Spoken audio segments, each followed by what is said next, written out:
coming up on today's episode of the Moneypants Superpower Hour. Today we're going to talk about the best way to resolve fights between family members in the court of mom and dad. First, we'll talk about what cases should be thrown out by the judge and how to prevent chronic tattling. Next, we'll discuss why spending a little more time resolving fights now actually saves you time and energy in the future.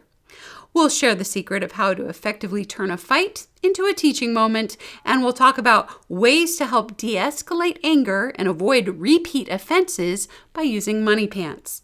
All this and more, but first, the joke of the day. So I was driving my car when I accidentally ran into the back of another driver's car. It was totally my fault. So I got out, and to my surprise, the other driver was a dwarf. He stormed up to me and he said, "I am not happy." And I said, "Well, which one are you?" And that, Your Honor, is how the fight started.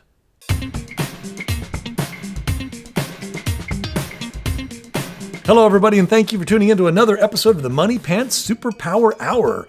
We are your hosts, Hannah and Fontaine Judd, and we're the proud parents of 8 sons and 7 daughters, ranging in age from newborn to college student. We're both BYU graduates and the creators of Moneypants. Head on over to CaptainMoneyPants.com to learn more about what we do and what we're all about.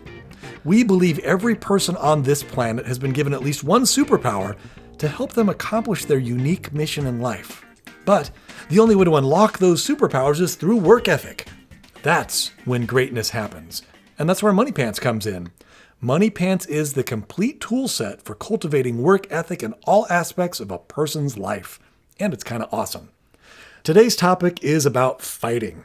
And Hannah, we've talked about this in the past. We've mentioned it in several different podcasts where, fighting is something we don't want.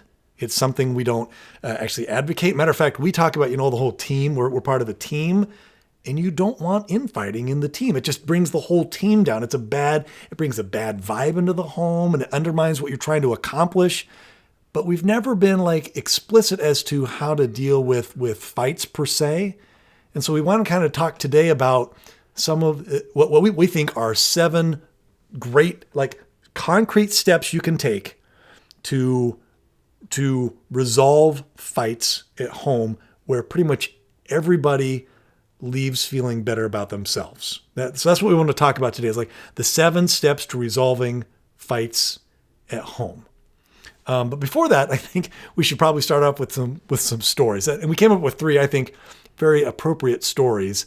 And the first one was when you were, I don't know, how old were you? I was a young adult, probably when Trixie Okay, so maybe in your early 20s? Yeah. Okay. So I was at church and I took the baby out in the hall during the women's group class, and because the baby was fussing. And soon thereafter, a friend of mine comes out to stand in the hall with me. And she didn't have her baby with her. And I was like, there was no reason for her to come out of the class. And I said, "So why are you out here?" And she goes, they're singing a song called Love at Home right now. And I can't listen to it. I just can't stand that song at all. And I was like, it struck me as funny. I'm like, Love at Home. Okay, what's, I have to hear this. What's up? And she's like, well, I'm the oldest of 8 children, and when my brothers and sisters and I would get in a fight, my mom would have us give each other a hug or sit on a bench hugging each other and sing Love at Home together. And we'd always be pinching each other as hard as we could, but we couldn't show it on our faces. And we would sing that song, and she goes, "To this day, I cannot listen to that song without getting mad." So anyway, it was funny because, I would have thought that if somebody had told me of this idea, I would go, that sounds like a nice idea. No, I know parents who espouse things like that, where you both have to hold hands and stare into each other's eyes across from the table, or both feed each other food, or something like that. You hear all these silly ideas. And instead it ruined a perfectly good song, She's PTSD with a church song now. So sometimes you have ideas of these things that you're like, I'd like to make this more positive. I want my kids to be friends. But that one, it didn't. Quite work. It was well intentioned, and right. I would have tried that out if I hadn't talked We hadn't talked to her first. Yeah. to her first. We're like, okay, well, that one doesn't work. All right, I'll cross that one off. So that's our first story. The second story, Hannah, again, this was all you because I wasn't there, but you woke up and... Oh, yeah, last week. I know screaming. what you're talking about. Okay. Yeah, screaming. So Saturday morning, the day that everybody gets to sleep in. That's my favorite, by the way, is getting woken up to screaming. Yeah, woke up to somebody screaming bloody murder in the other room. And I thought, oh, not my favorite way to wake up. And, typically I would, probably go out and say, hey, everybody get back to bed. You guys are in trouble. Everybody back to their rooms. And instead, I went out and I followed some good steps. I felt really good about how I solved the problem. And so instead of doing my normal thing of jumping to conclusions of, hey, you guys are all fighting, I'm punishing all of you, instead I said, okay, what's going on? And I had each of them explain to me what happened. And it was my two boys, my 8-year-old and my 6-year-old. And I had them explain to me each what happened. And I repeated back to them. I'm like, so, you were doing this and this and this, and this is what happened. And, and they're like, yeah. And then I asked the other one and repeated his story back. And I put the two stories together and I was like, okay, so basically what happened was my 6-year-old had woken up early Saturday morning and was getting his Saturday job done, mopping the dining room floor. And his brother had strolled in there with a bowl of cereal. The 8-year-old. The 8-year-old strolled in there with the bowl of cereal to sit down in the dining room that was being mopped. And as soon as he stepped one toe in there, the 6-year-old yelled at him, "Get out of here! I'm doing my job!" and which was offensive to the 8-year-old. And so he just ignored him. And he sat down because he wanted to sit in there because it was warmer in there and it was cold in the house that morning. So that was the story. And apparently it turned into one of them hitting the other one and a whole mess. And so I said, okay, well, unfortunately, both of you get fees. And I explained why. I'm like, okay, you can't be yelling at people or hitting them. And just ignoring someone, not even acknowledging them when they're telling you, hey, I'm doing my job. That's not appropriate. That's not being a peacemaker. You weren't trying to make the situation any better. No, you did everything you could to make it. Yeah. Make your brother upset. Yeah, and so I said, both of you go get $1, come bring it to my room. So one at a time, they came to my room, and I said, okay, so what's this $1 for? And they, had them explain to me why they were paying $1, and then came the good part. I quickly turned it to, hey, what could you have done differently? So I told my 6-year-old who, has a bit of a temper, I said, hey, next time, you didn't want him walking in there messing up your job, but what could you do next time? Oh, okay, maybe ask him politely. Okay, maybe suggest that he eat at the other place or, work with him. But ask nicely for the things that you want, and follow the steps, the 5 steps that we've talked about, and he's like, okay. So he already knew. He already knew what he could have done differently. Okay. But just going back over it, having him tell me, and then did you ask the 8-year-old what he could have done? And so the 8-year-old, I said, okay. So you were upset because he yelled at you. What could you have done differently? Did you ask him that? Yeah. And he was like, well, I could have gone out. And I'm like, yeah, you could have stepped out and said, hey, I don't like you yelling at me. But go ahead and step out. But say, I don't like you yelling at me. And then you should ask for what you want. Say, hey, I'm really cold. It's warmer in here. If I don't mess up your floor, can I sit here? Or if I help you here. Now, did he volunteer that, or did you have to tell him that? I had to give him some ideas. Because he didn't but know I what to do. saw his little brain, like, all of a sudden light bulbs going off. Oh, that would have been a better idea. Oh, okay. Okay. And so it just kind of changed it. So all of a sudden it was like a learning experience. And so I wasn't mad at all. And I was richer. And so I didn't feel as bad. And you went back to bed happy. Yeah, but I thought, okay, the chance of this happening tomorrow morning is a little bit lower, of waking up to screaming and fighting. And they're going to think twice about it and maybe be a little bit better at solving their own problems. Right. But then the same week, here the next story. Story number 3. Same 6-year-old. I'm upstairs, I doing some other things and busy with some other things, and he comes up and goes, "Oh, guess what so and so did there, bother?" And I said, "Wait a second, hon. Did you follow the 5 steps to try to solve the problem on your own?" And our kids all know what that means, the 5 steps of being a peacemaker. Yeah, and we've gone over these many times with him because we've really been working on this with him. And he looked at me, he goes, "No." And I said, "Okay, go do that first and try to solve the problem yourself first. But you got to do that first before you bring the problem to me." "Okay, Mom." And he ran off, and I didn't hear any more screaming or stuff in the background, and he never came back. And to this day, we haven't seen him. So if you see a little 6-year-old boy running around with a very large head, let us know.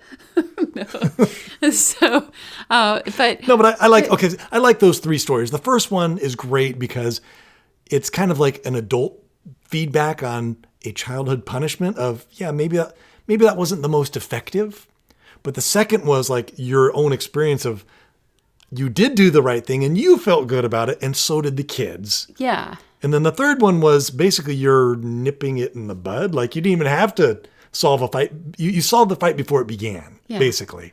And I like all 3 of those. Well, those are good. Well, the second one, it was nice because when I was talking to them individually, it had them focused on their actions and what was in their power. As opposed to pointing the finger at the other person. Yeah, or pointing it at them, saying, "You did this wrong, you did that wrong, you did that wrong." Well, it felt a lot better because the focus was on teaching, and it was on their individual choices, what was in their power and in their control, so they didn't feel like they were a victim of something or focusing on what the other person did. It just turned the conversation to what choices they had and what correct choices, and while acknowledging, hey, the other person did some things wrong too, but what you could have done next time. And it also let them know that I didn't want them to get a fee next time. Right. And so it was just kind of a positive, you turned a fight into actually something kind of positive. It was like a teaching moment, but also you didn't lose your temper. And it was just kind of all the way around better. A better way of approaching it. Yeah, it wasn't, I wasn't making them sing songs or do anything like... Oh, and the focus wasn't on the punishment either. It was on preventing future issues and giving them tools and things to like, how do you prevent this in the future? Like, and also motivations. Yeah, and everybody felt understood. Like it wasn't because I took the time to listen to them, and they all had their opportunity. They didn't feel like Mom would have not done this if she had known what had really happened. Oh yeah, have you ever had that? Hannah, have you ever been accused of something that was not true, but you never had the opportunity to like explain yourself? Like I think every kid has gone through that, where the teacher assumes they know, or the principal assumes they know, or the coach assumes they know what happened, and the kid's like, I'm misunderstood yet again. And of course, this happens to adults too, but I'm just talking like kids. Like I can think of countless experiences in my life where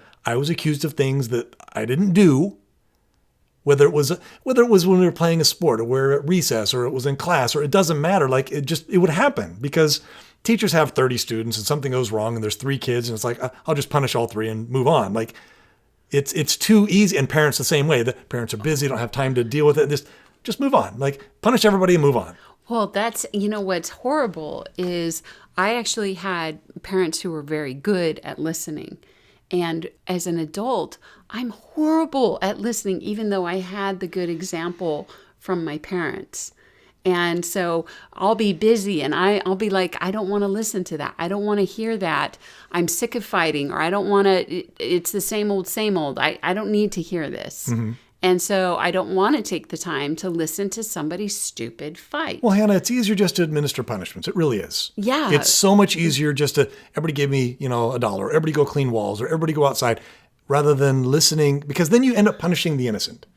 Yeah. And but it ends up I found that it actually ends up causing when you don't do that, causes more problems in the future. It causes more problems and more fights in the future, more frustration. Because you're not actually resolving the problem, and it's going to fester. Yes. And so that's what we're talking about today. So I thought I was saving time by going, oh, you know what? All of you, you're all in trouble. I'll go to your rooms, or I don't want to hear it, is what I would often say. I don't want to hear it. Because you don't. I don't. And that's it's true. like annoying. I don't want to hear it. But that's actually what we were doing, and I'm guilty of this as well. Yeah. Is I was actually engendering more problems in the future. Yeah, it wasn't actually resolving anything, and it actually made things worse instead of better. Well, going back to the whole team analogy, Hannah, if there's a problem between teammates and you don't resolve it properly, what's going to happen in the future next time there's a conflict? Is it going to magically resolve itself? Are there going to be any underlying animosities from previous experiences? Yeah. Yeah. And eventually it's just going to keep going and going. You have to address it. You can't just keep basically shoving it under the rug and saying, both of you go to your room, or like on a team, both of you are benched. Well, maybe they both need to be benched, but maybe not. Maybe one person is egging the other person on. You don't know. And so you really need to get to the bottom of it. Otherwise, it will continue. But also, even if, whatever the case, you need to resolve it. Whatever the case, you need to resolve the problem. Yeah, so it takes a little bit more time. Initially.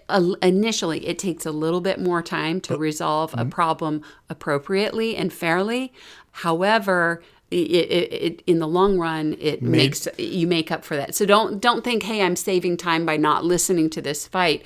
It's not efficient. It's efficient in the short run, but not efficient in the long run. And it'll play, if you do it correctly, again, a little bit, just a tiny bit more time in the beginning, initially, it'll pay major dividends in the long run. And we've broken it down to what we think are, and there could be more or less, but we broke it down into 7 basic steps to resolving fights in the home. Before we even get into that, I wanted to mention, though, or recap the 5 steps of being a peacemaker in the home, because you mentioned that, Hannah. I just want to go over those real quick, because I think those are really good. And we're going to reference this here in a minute. Yeah, and these are the steps you teach your kids for trying to solve their own problems. Yeah, and this is what you should really start with. This is get everybody together and explain to them, hey, guys, we want you all to learn to be peacemakers and problem solvers. Rather than always having to deal with fights, you guys need to learn how to kind of come up with your own ways of dealing with problems, because that's what people do. Everybody should have these skills. So, and we'll tell our kids, we'll say, hey, you know what, my little 6-year-old child, if you find yourself getting frustrated, or if you want to hit somebody or feel tempted to yell at them, it's time to stop what you're doing and just back up a second, get a little perspective. And there are 5 things that you need to do rather than hitting or yelling. And here they are. Number 1, step 1 is acknowledge and vocalize what it is that you are feeling. Yeah, tell the other person what you're feeling. So, also to yourself, though. This is an important step, because you need to acknowledge to yourself, hey, I'm getting angry. Because a lot of times kids, it's knee-jerk. I'm angry, I hit. Without even recognizing that they're angry, they've already escalated the problem. So the first step is actually to acknowledge to yourself, I'm getting angry. And then to vocalize it to the other person. Say, I'm getting upset, or what you're doing is making me angry, or I don't like that, or that's, I'm getting annoyed, I'm getting angry, I'm getting upset. Or I feel scared, that's scaring me. That's scaring. And here's the neat thing, is by vocalizing it, like I said, it helps the person realize what they're feeling. Yeah. And a lot of times that goes a long way to alleviating the problem right there. Yeah, I don't like that. It's scaring me. But secondly, then the other person, who may or may not be aware, they may just be goofing around and thinking you're enjoying, or it's funny, or you're both having a good time.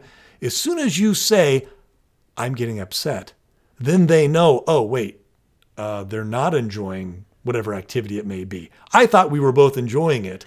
Yeah, because a lot of times when my kids have gotten into fights, and I'll ask them, one of the kids will be like, I thought it was funny, and I thought they thought it was funny too. I was pushing on the swing back and forth, and they kept screaming, and I thought they were enjoying it. We were laughing. Yeah. He was laughing a minute ago, and I thought he was enjoying it. I didn't mean to do that. But if the kid on the swing had said, please, I'm getting scared, all of a sudden there's no confusion anymore, or I'm getting angry, or I don't like this. Now there's no confusion. So that's the first step. And then, of course, the immediate next step would be to say what you want the other person to do. So I'm getting scared. Please stop pushing me on the swing. Or, I want you to stop teasing me. I want you to leave me alone. I want you to go out of my job area, which is what our 6-year-old should have said, instead of yelling at his 8-year-old brother when he came in the morning with his bowl of cereal Saturday morning in that story you just told a minute ago. Instead of yelling at him, get out, he should have said, oh, hey, I'm busy mopping. You're going to mess up my job area. It's making me upset. Will you please go out? That would have been better. Or I want you to stop kicking me. Any one of these. Yeah, ask politely for the things that you want. So first, acknowledge what you're feeling and let the other person know what you're feeling. Second step, say what you want the other person to do. Ask for what you want. Not say, ask. Ask for what you want. Well, yes and no. Would you please? I want you to stop hitting me. Would you please? I want you to stop taking my toys. I want you to stop coloring on my paper. Will you please stop? Yeah, but ask is more polite. Would you please do this? But you also need to be direct. Yeah.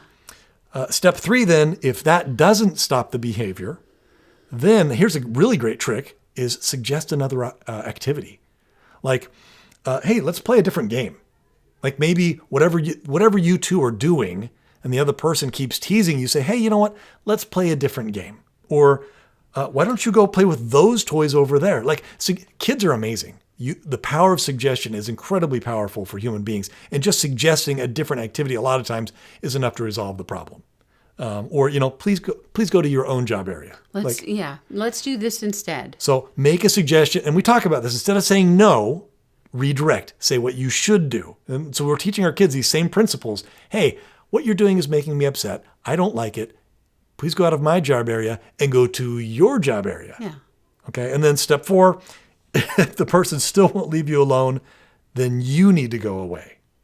And maybe it's just one of those things where you were playing on the swing first and they came over and just started needling you and teasing you and bothering you. And you know what? The game that you guys decided to play isn't going so well, and you suggest them doing a different activity and they don't, then you need to be the one to go away.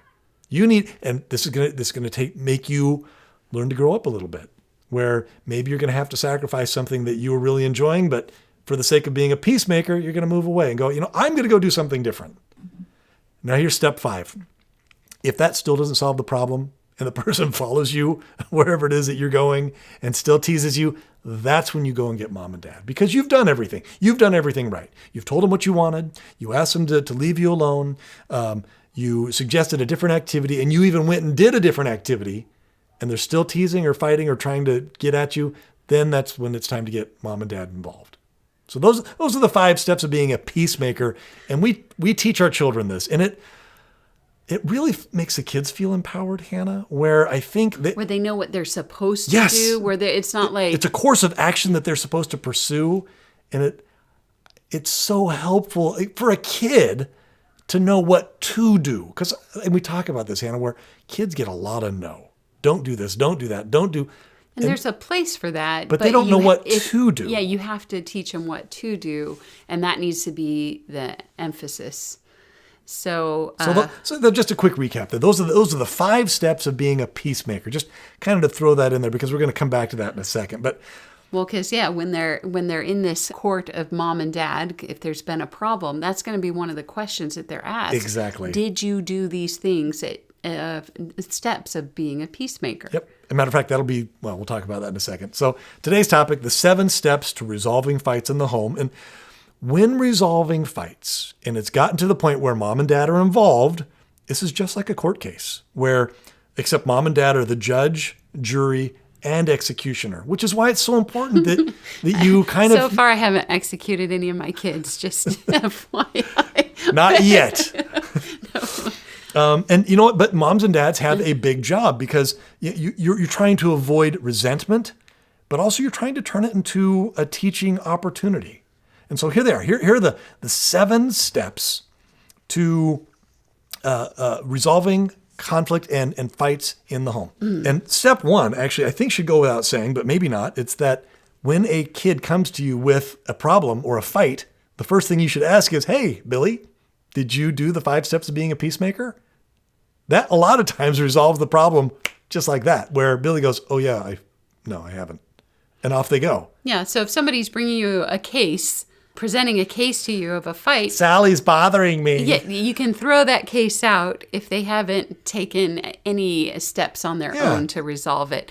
Otherwise, if you don't do that, if you instead accept these cases, what you're going to end up with are just little tattletales. Yes, Where, and you're going to be inundated constantly resolving stupid things that because you shouldn't be involved with. Yeah, I tried that. I actually tried that once where I'm like, okay, I'm going to listen to everybody's fights. And it was horrible. All of a sudden, all my kids started tattling. And I was inundated with little tattletales.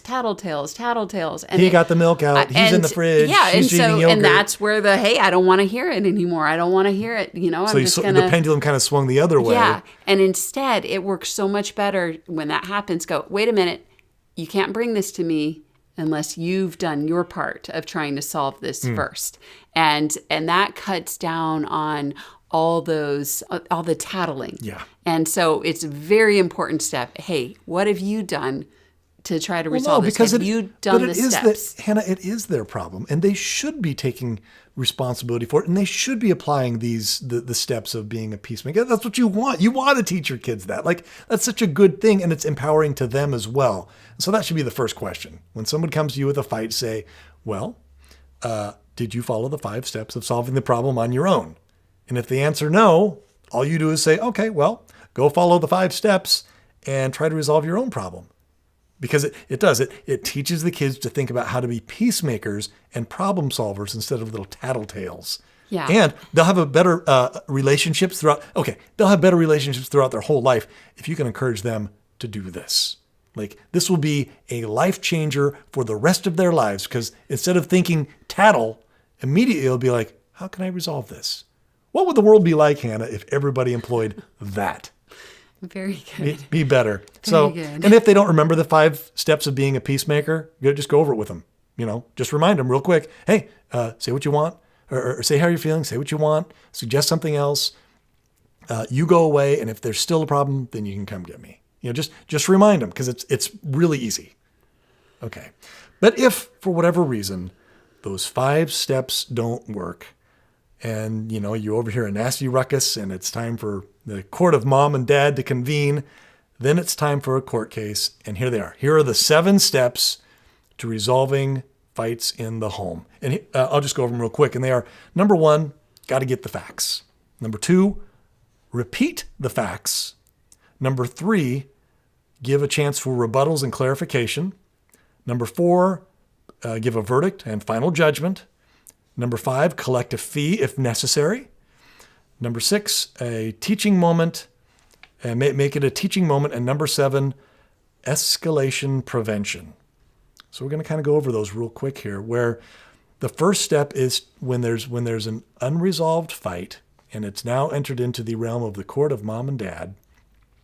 Mom and dad are the judges and jury and executioner here, and the kids, they agree that that's how it's going to be. Hey, and I'll even ask the kids, okay, well, you want me to resolve this? I will ask the kids that. When they come to me with a problem, and I'm like, first of all, I'll say, have you done the 5 steps? I'm like, yeah, I did the 5 steps. It didn't work. I'm like, okay, well, do you want me to resolve it? And a lot of times that's enough for them. Like, never mind. No, I think I can figure it out. Because they know I will go and I will follow these 7 steps. And they may not feel like their case is strong enough for them to win. There may be a little guilt there. And they know, they're like, I may be complicit in this. So I don't want my dad to solve this. But so there are other times, Hannah, where they're like, yeah, I do. I want you, Dad.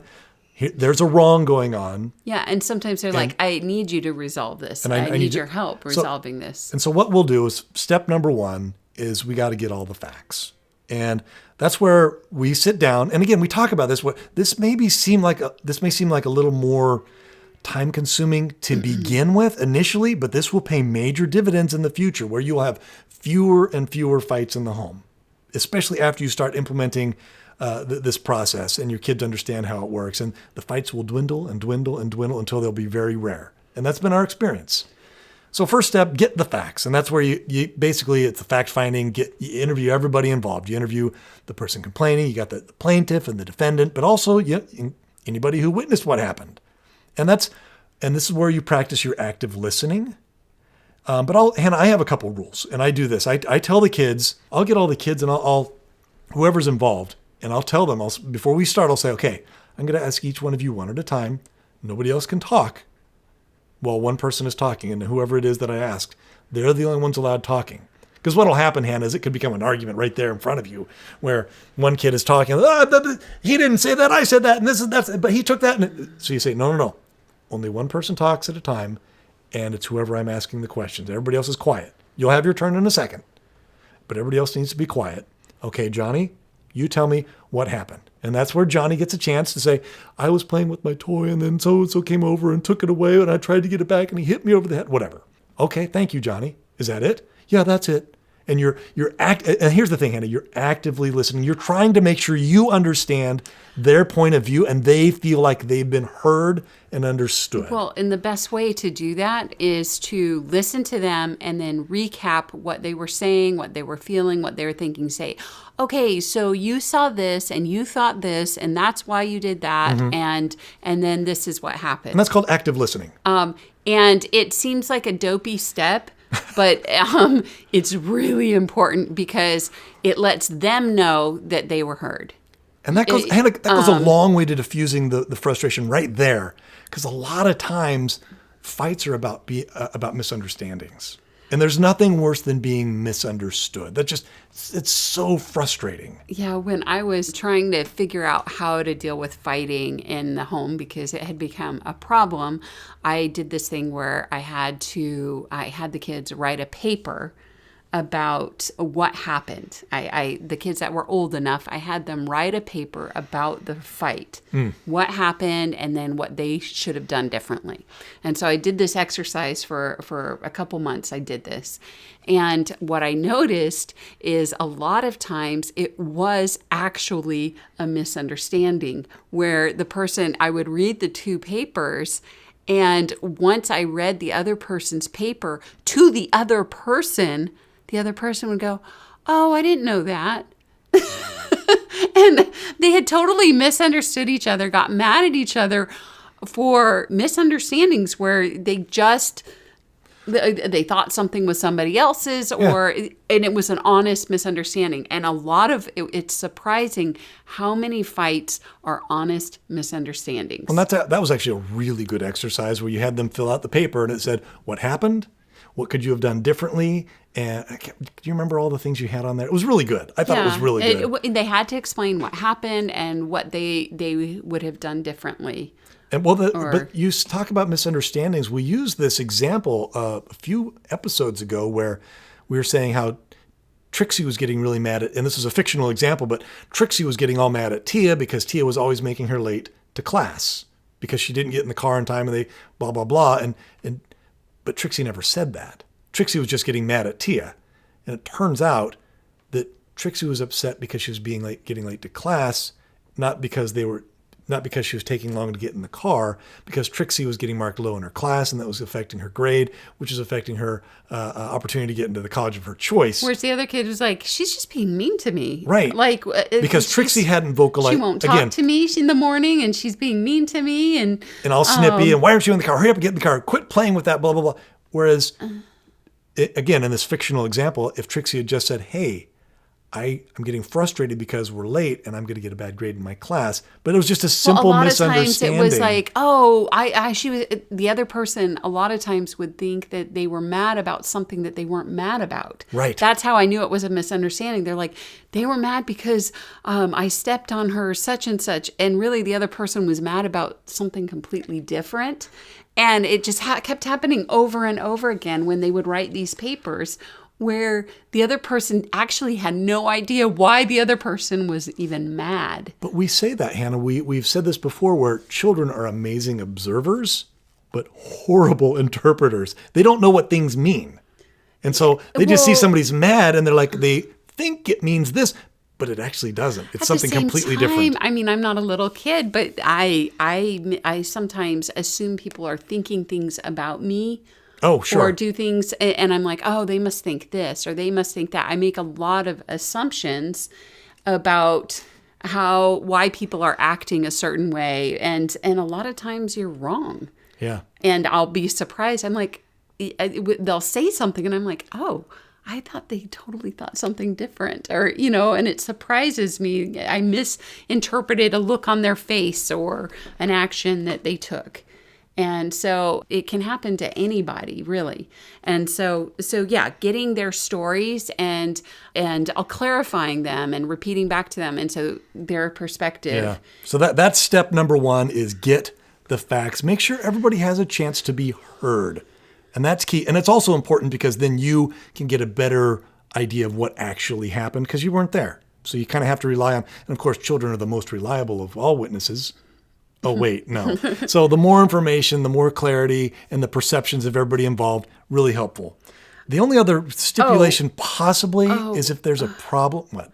I was going to say, getting everybody's story is also really important. And like I said, if you're like me and you don't have a lot of patience, you may want to jump the gun and just make a verdict after you hear one person's story. I usually do. I hear one person's story and then all of a sudden I know what happened and I'm ready to hand out consequences. And I don't really feel like I need to listen to the other person.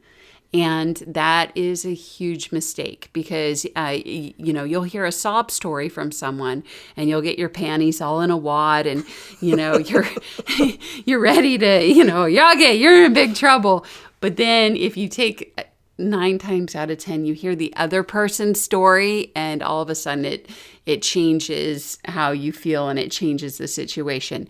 A man I know was serving as a pastor for a church, and a lot of times people would bring marital problems to him. Which is common. And it's common. And I once was talking to him and he said, I learned early on, there's always 2 sides to the story. He said, because when I first started, somebody would come to me and go, oh, my husband, this and blah, blah, blah, blah, blah, blah, blah. And they'd tell me this horrible story. And I'd be like, oh my goodness. You're going to kick them out of the church? And we're going to excommunicate, and I made the mistake many times of jumping the gun without listening to the other story. And he goes, but after I'd been in this position for a while, I learned when somebody brings you an exciting story, I don't get excited. I go, okay, all right, well, I'm going to need to talk to the other person and talk to them about what happened. And he goes, because it almost always changed the situation. Yeah, 2 sides to every story. And so you cannot let yourself jump the gun and get excited after hearing one person's story. And I have made that mistake so many times. I've made that mistake when people have complained about my children and gotten mad at my kids without letting them defend themselves against somebody outside of the family. And it's a problem because you always have to collect the other side. And this is, for me, a reminder for me as well. So that's step number 1. And hopefully we've kind of communicated how critical this is. Get the facts to the best of your ability. Get all the facts. Interview everybody involved, including witnesses. Practice active listening. Don't let other people interrupt. Just make sure everybody gets a chance to be heard and understood one at a time. And in rare cases, sometimes you may need to do this in private, where if there was something that happened that maybe other people don't need to know about, that maybe you take people one at a time into a private room and ask them what happened. But more often than not, and this has been my experience, Hannah, I like to just get everybody together, whoever's involved, and let them each listen to each other's different stories. Kind of like, because yes, they are the defendants, but they're also their own lawyers, basically. And so they need to hear what is being said about them and what's true or not. The question about this is, what happens if you don't collect all the stories? What will happen? Oh, good question. Well, if you don't take the time to listen to everybody's story, what's going to happen? Well, you run into a problem. 1, you make a verdict, and later you find out you were wrong, and you have to reverse it, give people back their money, and then you actually lose respect from your kids. Well, no, future credibility will be shot. Yeah, where you're not a fair judge, basically. Yeah. And whereas if you give them a chance to put their case in front of you and they know that they've been heard and considered, then they're more likely to accept the verdict. Whereas if you didn't listen, what happens is you collect a fee and the fighting in the court case continues on. They tend to be appealing the court case over and over again because you didn't listen. And it results in needing an appeal. Yep. And so then it ends up wasting more of your time, and then you end up having to listen to the story anyway. Either that, or you have your kids resenting you because you didn't listen. Because you were an unfair judge. Yeah. So, but that leads right into number 2, which is now after you've collected all the information, now you're going to get everybody together and say, okay, this is what I understand happened. And you repeat the facts as far as you understand it. So after everybody's finished explaining their stories, repeat back to them what they said so that you can make sure, A, you heard and understood correctly, but also make sure there's no additional information, nothing's missing. And this gives them the chance to hear what was being said so that they can respond, because that's step number 3, where you give the kids an opportunity to clarify or to even openly rebut something that's been said, where maybe the 2 stories conflicted or they didn't match. You know, Johnny said that Sally took his car and hit him with it, and Sally says, no, I took the car, but I didn't hit him with it. So which is it? And Johnny will say, okay, she didn't actually hit me with it, but she wanted to. Okay, Johnny, thank you for the clarification. Or maybe Sally will say, okay, yeah, I didn't hit him with it, but I did throw it at him. Whatever. So that way you can clarify, make sure you have a clear, and a lot of times the truth will kind of come out, and you'll have a pretty good idea of what the truth is as you get to step 3. And if not, well, I guess we'll talk about that in a second, but that leads into step number 4. After you've heard the rebuttals and the clarifications of step 3, step 4 is to give a verdict and a final judgment, where now you have all the facts, at least as to the best of your degree, the best of your ability. And once you've heard all the responses and the facts and the rebuttals, you got to make your decision who's at fault. Now, Hannah, there have been times where there's not enough evidence, and I'll use the phrase, not enough evidence to convict. And what do you do there? And I've struggled with this personally because as a kid, we were assumed guilty. In my family, I was always assumed guilty until proven innocent, which is kind of the opposite of our legal system. But in my family growing up, I was always assumed guilty. And so if nobody confessed, and if there was no evidence to acquit, then anybody who was there was punished. And it was this big group punishment. And boy, I'm going to say that engenders a lot of resentment. I hate that style of court case, whatever you call it. Like, say you arrest 5 people for the vandalism of a store, and there's no evidence who did it, so you throw all of them in jail? Like, wait, what? Yeah, you guys all go to prison for 30 days because we can't decide who did it. Like, but we know one of you did it. One of you did, but we don't want to let any people go free that are guilty, so all 5 of you are going to prison for 30 days. And it's like, wait, what? How would that play? Right. But that was my experience growing up. Well, you also had forced confessions. That's just it. So you have this option, and this was it, where you could. Here's a solution. If you're about to give your verdict, but there's not, and you need to give a judgment, but there's not enough evidence to convict, you have 2 options. You can either punish everybody, or you can tell. And I had this experience too, where they're like, okay, the parents said, you guys go, and one of you did it. I'm going to give you 20 minutes. And you guys go figure it out who did it, because if you guys don't come up with somebody who did it, I'm going to punish all of you. And 5 minutes later, one of them comes back and says, oh, I did it. Okay, thank you for telling the truth. You give them the punishment, only to find out, weeks or months later that they didn't actually do it. They just confessed because they wanted to get this whole thing over with. So now you've punished an innocent person. You've got a forced confession and resentment. Like, it just... Neither one of those options are good. Either a forced confession or punishing everybody. Neither one are good. Hannah, and I had that experience where someone broke my phone. It looks like someone had shot a hole in the screen. As an adult, somebody... Yeah, sorry. Recently, like in the past couple of months, somebody shot So my fast broke- forward yeah, to fast you for- being a Fast forward to parent. me as a parent now of 15 children, and someone had broken my phone. And I got really upset about it. I'm like, hey, guys. And I held it up and I said, somebody broke my phone. It clearly, it wasn't an accident because of the way it was broken. Someone had done it and then carefully put it back on my desk broken. They took it off my desk, broke it, and then put it back on my desk already broken.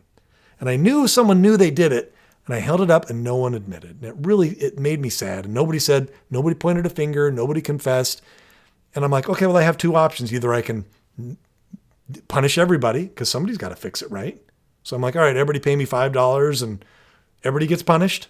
Or I just accuse, okay, I think it was you, and make them confess, and then I get a false confession. Like, neither one of those options are good. And so what do you do? What do you do in a situation like that? And this really, it hurts to say this, but you have to let them go. You have to let it go. Where if you don't have enough evidence to convict, you have to let it go. And here's the neat thing. Liars will eventually get caught. And it will become abundantly clear who the problem is eventually. But at the time, you have to let it go. And and here's the neat thing, if you keep using Moneypants, your kids will develop that integrity. And they may even come to you much later and say, you know the phone? Yeah, I did it. And I actually had that experience recently where one of my children, in a fit of frustration, threw something in the kitchen and broke a light switch. And this child of mine, which is just so awesome, came to me and said, Dad, I broke the light switch and I need to pay for it. Let me know how much it costs. Before I even saw the light switch, before I knew it was broken, they came to me because of that level of integrity that they had developed. And this is not a very old kid in my family. And they already had that level of integrity of, I did something wrong, I'm going to do the right thing. And I was so pleased, so pleased. Well, and that's our goal. Yeah, my dad did a really good job of teaching us to be honest, because he made it very clear that, hey, if you break something or do something, if you're honest about it, he would be so kind and go, okay, well, come, let's go fix it. Or let's go do this, and he wouldn't be upset. And because he did that and I saw that, I trusted, like, hey, I can tell the truth. And even when I'm nervous or I know I did something, I made a big mistake, I can tell him, and he won't fly off the handle. He won't fly off the handle. And instead we'll just fix the problem. And so I don't know how he had that self-control to do that, but that was the best way of helping the kids develop the confidence to be honest. But boy, he did not like it if we lied. Yeah. It was found out that we had lied about something, then we were in big trouble. And we'll talk about a solution for that here in a second. Then there was a series. So we knew that whatever happened, it would be much less of a problem if we were just honest. And but if we lied, that was when my dad would get ticked off. Okay. So first step, get the facts. Second step, repeat the facts back to everybody. Third step, rebuttals and clarifications. Fourth step is verdict and final judgment. If there's not enough evidence to convict, you got to let it go and trust that the ship will right itself as you go on and teach your kids these morals and values and they develop that integrity. But if there is enough evidence and you found out who the guilty party is, or parties, because sometimes it takes two to tango, then you need to do a final judgment and say, okay, child A, you are at fault here for yelling and for attempting to hit and hitting, and child B, you're at fault for teasing. Yeah, and ideally, as we talked about in the family council section, you'll have some rules, family rules written down, and as the judge, you can refer to the law. Yeah, ideally, yes. You have this all written down. You're not just making this up. No, we as a family decided that hitting, this is the consequence. We as a family decided that this is against the rules and, is a fee, And so that's the consequence. And you have it already set up. It's not you just... That's ideal. Thinking of something at the moment and pulling out random, consequences. And that's when and also you need to explain why you made your decision. Hopefully it'll be obvious, but if it's not, explain why and how you arrived at the decision. Well, you said this and you said this, but I have these two witnesses that both saw you throw the toy at Sally. So I know you said you didn't, but I have two witnesses that say you did. And there's a mark. Yeah. So, that's why I've decided that you did, in fact, throw that toy at her. And then let the kids know your decision is final and that any arguing at this point will result in an additional fee because they've already had the opportunity to be heard.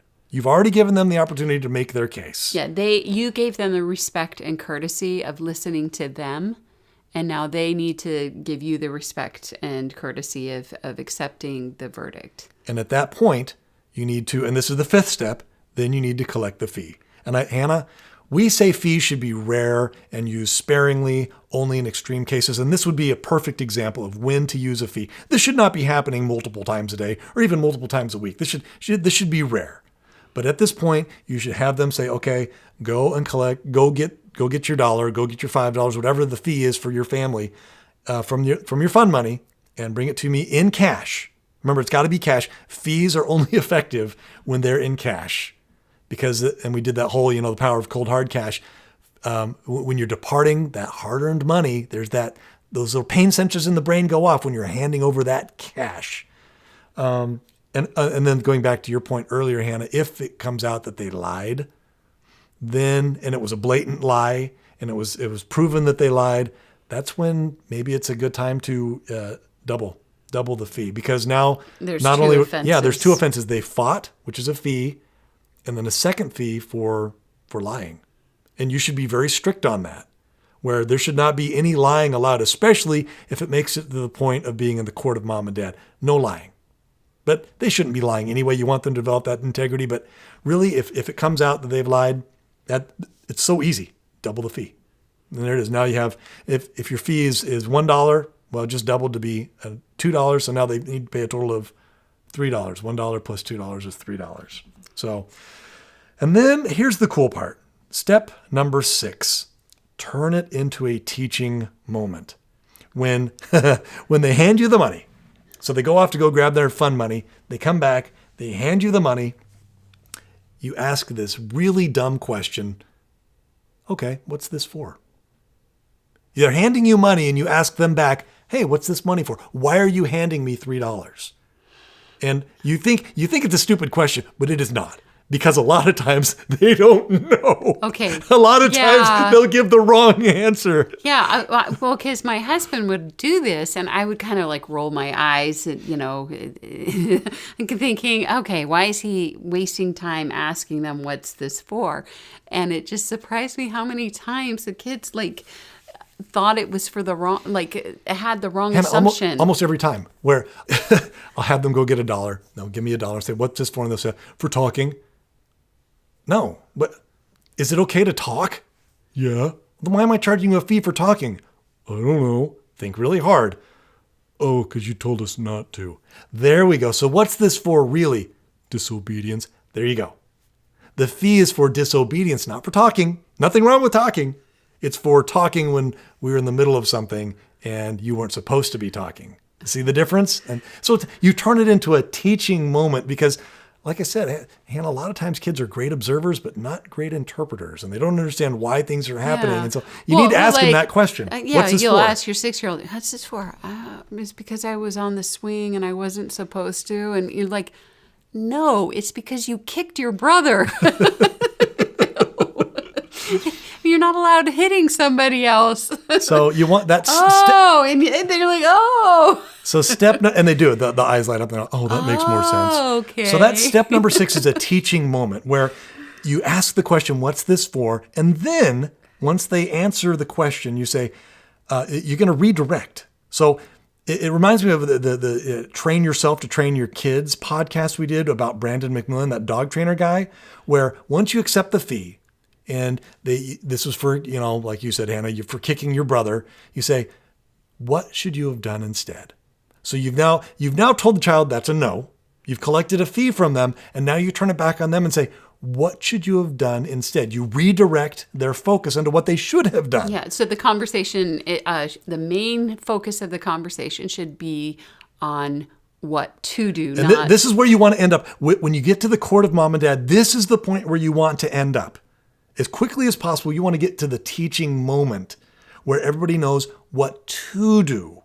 But you can't get there if you didn't follow the other steps. So you got to follow the other 5 steps. If you didn't listen to both sides of the story, you can't do this step. Yeah. And so it's this wasted opportunity. So then you ask, what should you have done instead? So in the future, if this happens again, the kid knows what to do.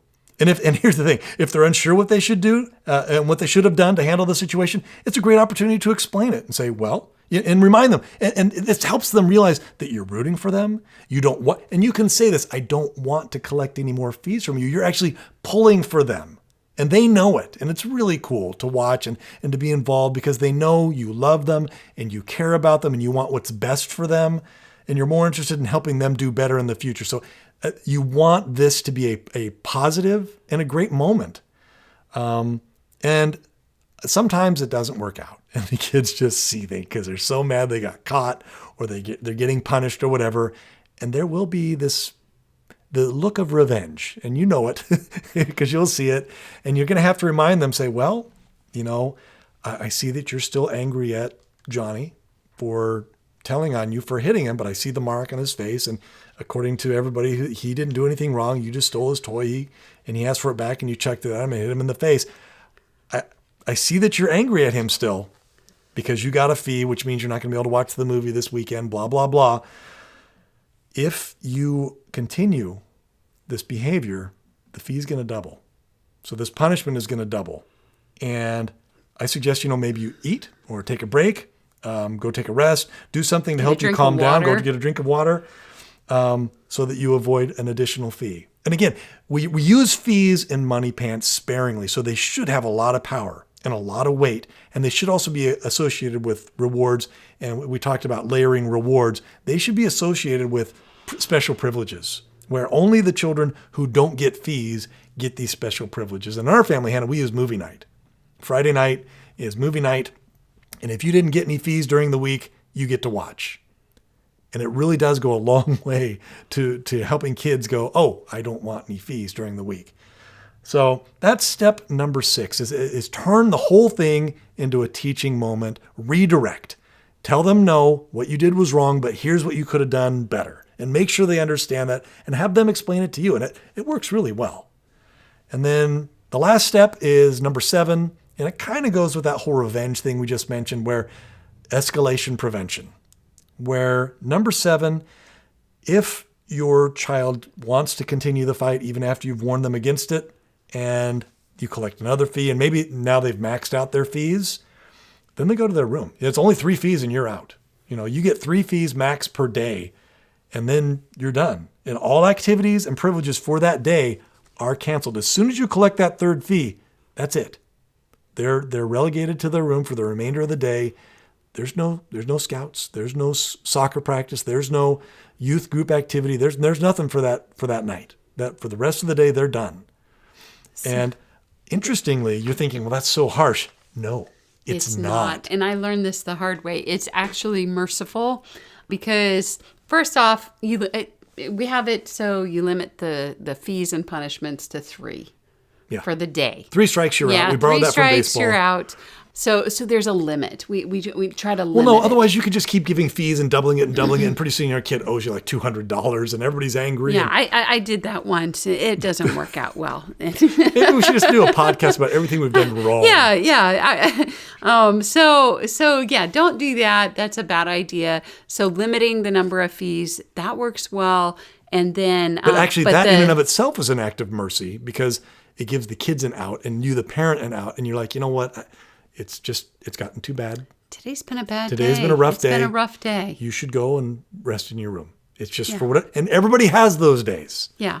Anyway, but it's merciful because I found that, when I was a younger mom, if I had a kid that was acting up, getting in fights at home, getting into all sorts of trouble, being disrespectful and, out of control and, but they have this activity or they have this sport thing. Oh, they can't miss it. And I'd go, okay, all right, I'll take them to that anyway. Mm-hmm. Because they're like, oh, please, can I go? Oh, okay, fine, I'll take you. Even though they were a rodder the rest of the day. Yeah, 9 times out of 10, they would get in trouble at that activity. They'd get in a fight with their friends. They'd be acting up for the teacher. Or the coach. And then it would ruin their relationships that they had worked so hard to build up. Yeah. And so I found that, you know what? If somebody's in that bad a shape at home, it's not a time to take them to other outside activities. It's time. You got to call a timeout for that day. Well, Hannah, we discovered that a long time ago, that if our children can't handle things at home in a calm and peacemaking manner, it's actually a disservice to them to let them go out into social situations, because it always, like you said, almost always ends badly. Yeah. Now, if you think it's because your kid just needs a nap, if you can pick up on that before they get the third fee and just put them for a nap, that's ideal. Because it could just be or they need a drink, or they need to eat. Yeah, try to do those interventions that you think might, like if you're like, oh, he's, my kid has hypoglycemia, and they calm down once they eat. Try to after the first fee, maybe one thing that worked well for me when I had a kid like that is if they got a fee, I said, hey, but I will give you points if you go get a drink of water and eat something right now. I'll pay you. That's a redirect. I'll pay you to go do this and calm down for 10 something minutes. To do. If you do that, I will pay you for that. And so focus it back onto rewarding them. And that's quick points. For and we taking care of it. Or if you're like, hey, if you go rest in your room for 30 minutes, I'll pay you this is and all of a sudden you have them redirected. Yeah. So if you don't want to change the energy, you're in a situation where you're about to give out 3 fees in quick order, and that kid's really upset. Try to, when you charge the first fee, try to leave a break in there and try to redirect it. So instead of thinking revenge, they're now focusing on taking care of themselves, getting themselves put back together. And this is just so common after you've handed down a verdict and a punishment for something that somebody's done, and they want to get revenge, and they're still seething and they're still upset. This is how to avoid that. Yeah. It's actually an act of mercy for them.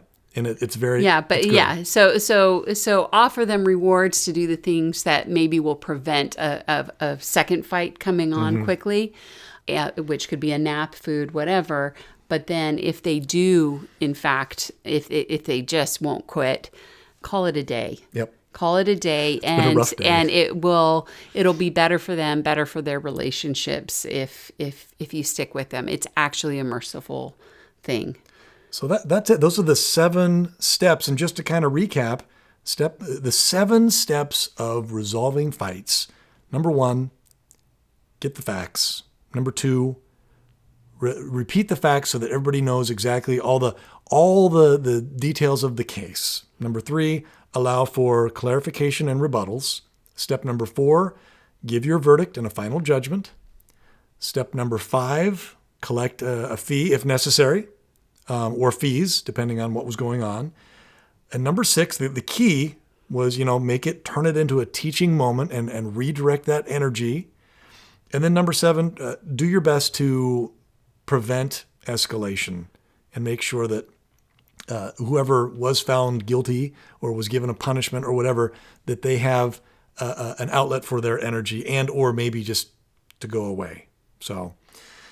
and that's kind of it for the 7 steps. But I wanted to, before we close out, I just wanted to mention a couple other tips that we came up with for reducing fighting. Because we've done, like I said, we've covered this a couple of times now. And here's just a few quick tips. One would be, make sure you hold family council. And as you mentioned, Hannah, where you have family rules, that's where you should be writing down the family rules. You should be sending them an email form. Everybody should be clear what the family rules are, so there's no confusion when... the court of mom and dad comes due. Well, family council goes a long way to preventing fighting and making it so you don't have chronic fights about the same things. It also brings unity into the home. It serves a lot of purposes. We did 2 podcasts on that. One was called Experts Answer 13 Questions About Family Council, and the other was the nuts and bolts of holding family council. Yeah, those are both great. This is where you resolve problems, and so you don't have a lot of the fights that you would have had otherwise. Another suggestion would be to make sure that you incorporate spiritual goals into Moneypants, like the desire to be a peacemaker. And we talk about that in the podcast, How to Achieve Your Goals Faster Than Ever. Yeah, well, when you say spiritual, you're like, okay, you want to make goals where you have the desire to try to do the right thing. Where if your kid doesn't have the desire to do that, they're way more likely to fight and not think twice about it. And we also we just did that podcast last week about clever devils, the importance of having values and morals integrated into whatever goals you're making for yourself and the education you're giving your children. And then we also have the podcast, 6 Ways to Create a Healthy, Balanced Meal of Habits, where we talk about that a little bit. And then another suggestion to help reduce fighting would be to incorporate physical goals into Moneypants, including better eating and sleeping habits, because those go a long way. Yeah, when you're exhausted, you're way more likely to get in a fight. Or when you're really hungry, when you're hypoglycemic, when you're really thirsty, whatever it may be.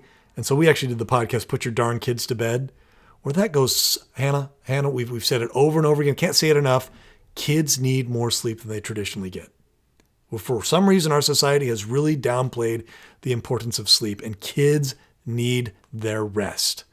And then the last suggestion we had was, watch and pay attention and be choosy about what media is being consumed in the home. And we did that podcast, Why Parents Should Own and Control All the Media in the Home. And that, Hannah, I don't think I will ever change my mind on that one. That one has been such a big one in our home, where what kids see and what they eat and what they partake of when it comes to media really dictates their behavior, because they model what they see. And if they see bickering, and if they see fighting, if they see that they think that's normal and disrespect, they're going to model that. So watching what you allow into your home as far as media goes, that goes a long way to resolving fights and reducing fighting in the home.